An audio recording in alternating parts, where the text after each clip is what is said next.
എല്ലാ വിദ്യാർത്ഥികൾക്കും പുതിയൊരു വീഡിയോയിലേക്ക് സ്വാഗതം. ഈ വർഷത്തെ കേരള യൂണിവേഴ്സിറ്റി ഡിഗ്രി കോഴ്സുകളുടെ പ്രവേശനത്തിൻ്റെ ഭാഗമായിട്ട് സ്പോർട്സ് കോട്ടയിലേക്കുള്ള പ്രവേശനത്തിനായിട്ടുള്ള അപേക്ഷ സമർപ്പിച്ച വിദ്യാർത്ഥികളുടെ സർട്ടിഫിക്കറ്റ് വെരിഫിക്കേഷൻ പൂർത്തിയായി. അപ്പോൾ വിദ്യാർത്ഥികൾക്ക് നിങ്ങളുടെ ആപ്ലിക്കേഷനിൽ ലോഗിൻ ചെയ്തുകൊണ്ട് നിങ്ങൾക്ക് നിങ്ങളുടെ സ്പോർട്സ് കോട്ടയുടെ ആപ്ലിക്കേഷൻ വെരിഫിക്കേഷൻ ഡീറ്റെയിൽസ് പരിശോധിക്കാവുന്നതും വിദ്യാർത്ഥികളുടെ ആപ്ലിക്കേഷനിൽ എന്തെങ്കിലും ഡോക്യുമെൻസിൽ എറേഴ്സ് അല്ലെങ്കിൽ റിജക്റ്റ് ചെയ്യപ്പെട്ടിട്ടുണ്ടെങ്കിൽ അത് പരിഹരിക്കാൻ ആവശ്യമായിട്ടുള്ള റീസൺ എന്തുകൊണ്ടാണ് ആ ഒരു രീതിയിൽ എന്താണ് കാരണം എന്നുള്ളത് നോക്കിയ ശേഷം വിദ്യാർത്ഥികൾക്ക് 26-ാം തീയതി വൈകുന്നേരം 5 മണിക്ക് മുമ്പായിട്ട് നിങ്ങളുടെ ഡോക്യുമെൻറ്റുകൾ അപ്ലോഡ് ചെയ്ത് കൊടുക്കാവുന്നതാണ്. ഇതുമായി ബന്ധപ്പെട്ട് കേരള യൂണിവേഴ്സിറ്റി വെബ്സൈറ്റിൽ ഇതുമായി ബന്ധപ്പെട്ടുള്ള നോട്ടിഫിക്കേഷൻ വന്നിട്ടുണ്ട്. അപ്പോൾ വിദ്യാർത്ഥികൾ ചെയ്യുന്നത് ഇവിടെ verification status of sports related certificate click here എന്ന് പറഞ്ഞുകൊണ്ട് കൊടുത്തിട്ടുണ്ട്. അപ്പോൾ അവിടെയുള്ള ഒരു ക്ലിക്ക് ഹിയറിൽ ക്ലിക്ക് ചെയ്യുക. അപ്പോൾ നിങ്ങൾക്കൊരു PDF നിങ്ങൾക്ക് ഓപ്പൺ ആയിട്ട് കിട്ടുന്നതാണ്. അപ്പോൾ ഇവിടെ കൊടുത്തിട്ടുണ്ട് കേരള സർവകലാശാല 1-ാം വർഷ ബിരുദ FIUGP പ്രവേശനം 2025 സ്പോർട്സ് കോട്ട അഡ്മിഷൻ സർട്ടിഫിക്കറ്റ് പുനഃപരിശോധന എന്ന് പറഞ്ഞുകൊണ്ട് കൊടുത്തിട്ടുണ്ട്. അപ്പോൾ കേരള സർവകലാശാലയോട് അഫിലിയേറ്റ് ചെയ്തിട്ടുള്ള കോളേജുകളിലെ ബിരുദ കോഴ്സുകളിലേക്കുള്ള സ്പോർട്സ് കോട്ട റാങ്ക് ലിസ്റ്റിലേക്കുള്ള സർട്ടിഫിക്കറ്റ് വെരിഫിക്കേഷൻ പൂർത്തിയായി.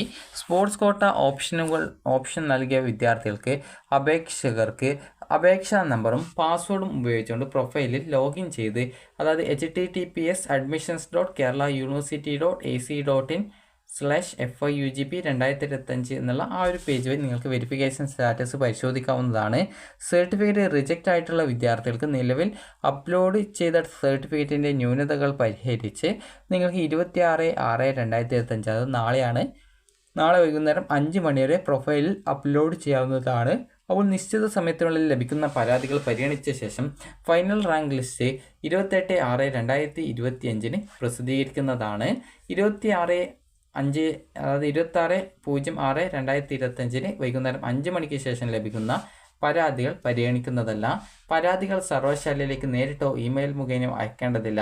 ഹെൽപ്പ് ലൈൻ നമ്പർ കൊടുത്തിരുന്നത് ഇത് വാട്സപ്പ് നമ്പർ കൂടിയാണ്. അപ്പോൾ നിങ്ങൾക്കതിൽ വേണമെങ്കിൽ കോൺടാക്റ്റ് ചെയ്യാവുന്നതാണ്. അപ്പോൾ നിങ്ങൾക്ക് അതുമായി ബന്ധപ്പെട്ടുള്ള കാര്യങ്ങൾ നിങ്ങൾക്ക് പരിഹരിക്കാൻ സാധിക്കുന്നതായിരിക്കും. അപ്പോൾ വിദ്യാർത്ഥികൾക്ക് admissions.kerala-university.ac.in/FIUGP 2025/index.php എന്നുള്ള ലിങ്ക് മുഖേന നിങ്ങൾക്ക് ഇവിടെ ആപ്ലിക്കൻ്റ് ലോഗിൻ കാണാം. അത് സാധാരണ നിങ്ങൾ ലോഗിൻ ചെയ്യുന്ന ആ ഒരു ഭാഗം തന്നെയാണ്. അപ്പോൾ ഇവിടെ നിങ്ങൾക്ക് നിങ്ങളുടെ ആപ്ലിക്കേഷൻ നമ്പർ അതുപോലെ തന്നെ പാസ്വേഡ് എന്ന് കൊടുക്കുക. അതിനുശേഷം ലോഗിൻ ചെയ്യുക. ലോഗിൻ ചെയ്ത് കഴിഞ്ഞാൽ അത് നിങ്ങളുടെ സാധാരണ ലോഗിൻ ചെയ്യാനുള്ള ആ ഒരു ആപ്ലിക്കേഷൻ നമ്പർ പാസ്വേഡ് തന്നെയാണ്. അപ്പോൾ അതെടുത്ത് ലോഗിൻ ചെയ്യുക. ലോഗിൻ ചെയ്ത് കഴിഞ്ഞാൽ പ്രൊഫൈൽ പേജിൽ തന്നെ നിങ്ങൾക്ക് സ്പോർട്സ് കോട്ടയുടെ ആ ഒരു റാങ്ക് ഡീറ്റെയിൽസ് കാണാം. അപ്പോൾ അവിടെ വെരിഫിക്കേഷൻ്റെ ആ ഒരു കാണാം. അപ്പോൾ അവിടെ ക്ലിക്ക് ചെയ്തുകൊണ്ട് നിങ്ങളുടെ സർട്ടിഫിക്കറ്റ്സിൻ്റെ വെരിഫിക്കേഷനിൽ എന്തെങ്കിലും റിജക്റ്റഡ് ആയിട്ടുണ്ടെങ്കിൽ റിജക്റ്റഡ് ആയ ഡോക്യുമെൻറ്റ് പരിഹരിക്കാൻ ആവശ്യമായിട്ടുള്ള ഡോക്യുമെൻറ്റുകൾ നിങ്ങൾ നാളെ വൈകുന്നേരം 5 മണിക്ക് മുമ്പായിട്ട്, അതായത് 26/6/2025 വൈകുന്നേരം 5 മണിക്ക് മുമ്പായിട്ട് വിദ്യാർത്ഥികൾ അപ്ലോഡ് ചെയ്ത് കൊടുക്കേണ്ടതാണ്. അപ്പോൾ വിദ്യാർത്ഥികൾ നാളെ വൈകുന്നേരം 5 മണിക്കാകും നിങ്ങളുടെ ആ ഒരു റിജക്റ്റ് ചെയ്ത ഡോക്യുമെൻറ്റിൻ്റെ ആ ഒരു പ്രശ്നങ്ങൾ പരിഹരിച്ച്, അത് നിലവിലെ ഡോക്യുമെൻറ്റ് എന്തുകൊണ്ടാണ് റിജക്റ്റ് ചെയ്യപ്പെട്ടിട്ടുള്ളത് എന്ന കാരണമുണ്ടാകും, അത് പരിഹരിച്ച ശേഷം കറക്റ്റായിട്ട് നിങ്ങളുടെ ഡോക്യുമെൻറ്റ് അപ്ലോഡ് ചെയ്ത് കൊടുക്കുക. അപ്പോൾ നാളെ വൈകുന്നേരം 5 മണിക്ക് മുമ്പായിട്ട് നിങ്ങൾ അപ്ലോഡ് ചെയ്തിട്ടില്ലെങ്കിൽ പിന്നീട് അപ്ലോഡ് ചെയ്യുന്ന ആ ഒരു കാര്യങ്ങൾ പരിഗണിക്കുന്നതല്ല. അപ്പോൾ സ്പോർട്സ് കോട്ടയിലേക്കുള്ള അപേക്ഷ സമർപ്പിച്ച വിദ്യാർത്ഥികൾ നിങ്ങളുടെ സർട്ടിഫിക്കറ്റ് വെരിഫിക്കേഷൻ ഡീറ്റെയിൽസ് പരിശോധിക്കേണ്ടതാണ്. അപ്പോൾ നിങ്ങൾക്ക് ഈ ഒരു വീഡിയോ ഉപകാരപ്രദമായിട്ടുണ്ടെങ്കിൽ ലൈക്ക് ചെയ്യുക, ഷെയർ ചെയ്യുക. Thank you for watching.